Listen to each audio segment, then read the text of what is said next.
Camarade Président Vladimir Putin, whom you brand as a dangerous radical.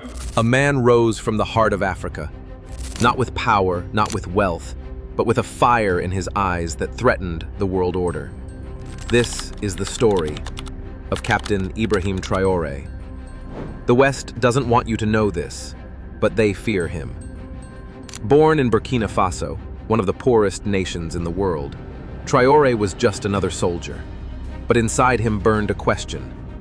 Why must my people stay poor while the rich grow richer off our land?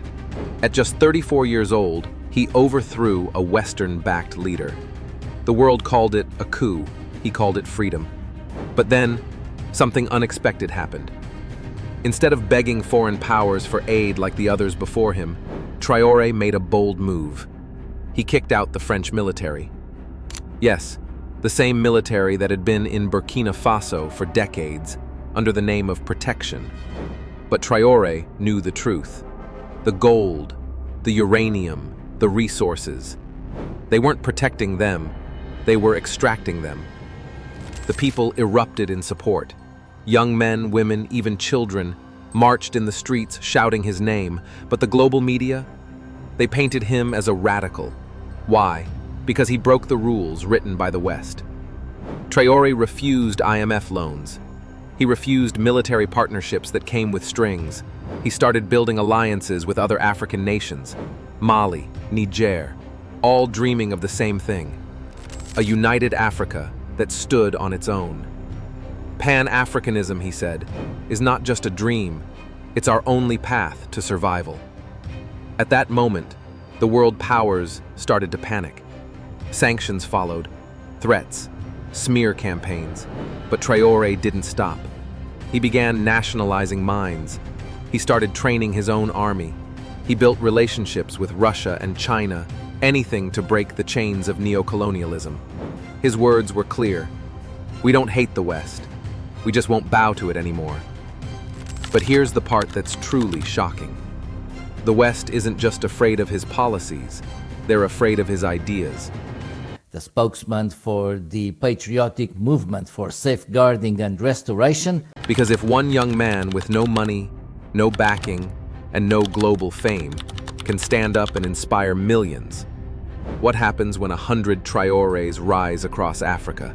What happens when Africa wakes up? Burkina Faso, once a forgotten dot on the global map, was now a spark. And sparks, if ignored, become fire. Captain Ibrahim Traoré didn't stop with speeches. He visited villages, shook hands with farmers, and looked into the eyes of miners whose sweat had powered Europe for decades. He told them, "This land is yours, not theirs." And they believed him. He started arming his people, not with guns alone, but with purpose. Local militias were trained to defend their communities, not under foreign command, but under the nation's own flag. The world called it chaos, but in Burkina Faso, they called it rebirth. But then came the assassins. Yes, 3 separate attempts on Traoré's life were reported in whispers. None were officially confirmed. But every time, he came back stronger, more determined. And every time, the people stood by him. The young generation began to see him not just as a leader, but as a symbol. Social media across Africa erupted with his photos, his speeches. Memes showed him stepping on Western flags. Protesters in Ghana, Senegal, Congo, they began chanting, "We want our own Traoré." The West tried a new tactic, diplomacy. They sent envoys, offered deals, aid, partnerships. But Traoré replied with only one condition. "If your help means I must kneel, I don't want it." He knew the cost of independence. There was no guarantee of success. Burkina Faso still struggled with terrorism, hunger, and economic instability. But Traoré believed true freedom is born in struggle.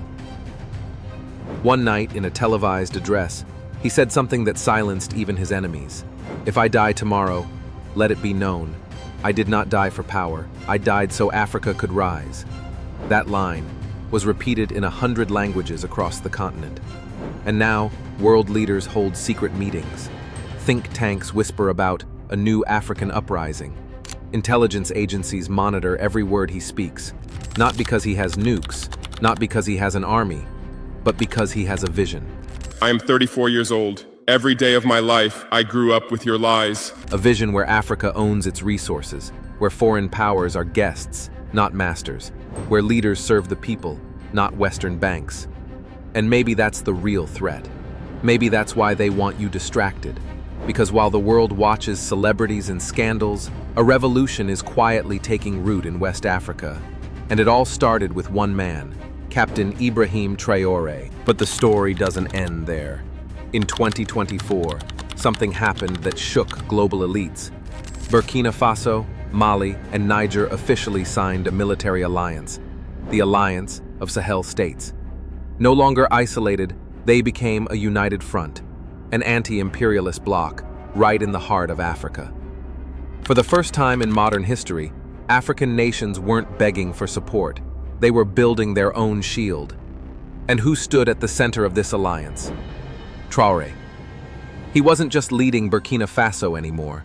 He was becoming the face of a rising generation. But then came the economic warfare.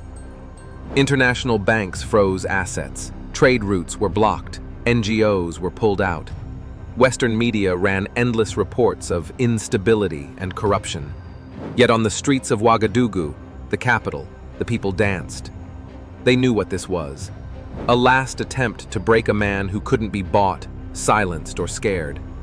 And even when food prices soared, even when medicine ran low, the people whispered the same words. It's better to suffer in freedom than to live on our knees. Meanwhile, other African leaders began watching. Some mocked him. Some stayed silent. But a few began changing.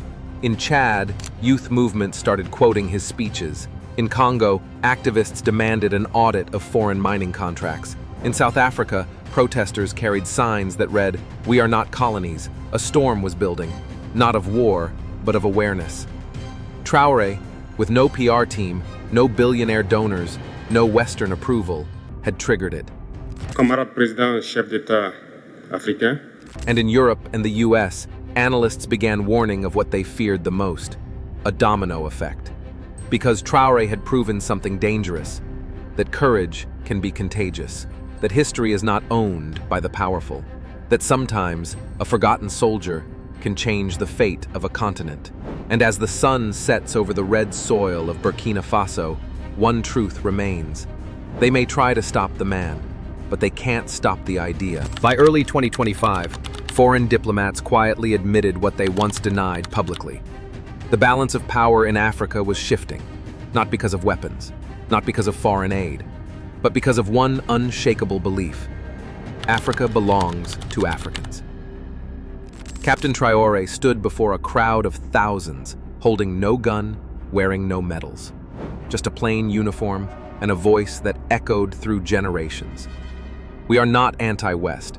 We are pro-dignity. We are pro-sovereignty. We are pro-truth. And the crowd roared.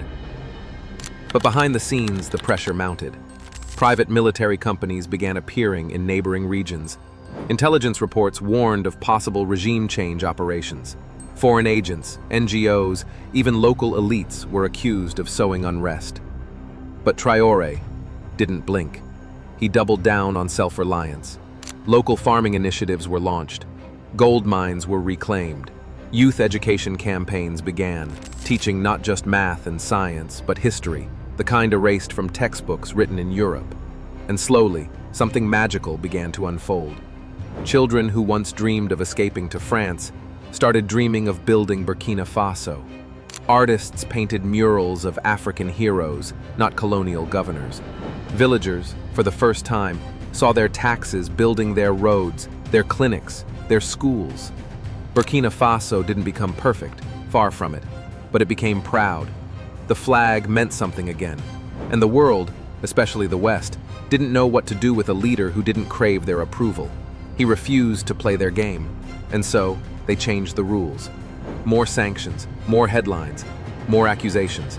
But Traoré answered them all with silence and action. Because he wasn't trying to be a hero. He wasn't chasing fame. He was chasing freedom. Not just for his nation, but for a continent buried under centuries of silence. And now, Africa is listening, not to orders, not to chains, but to the voice of a young captain who dared to rise. Africa is no longer waiting for permission. It's rising, one voice, one leader, one dream at a time. If this story moved you, like, share, and subscribe.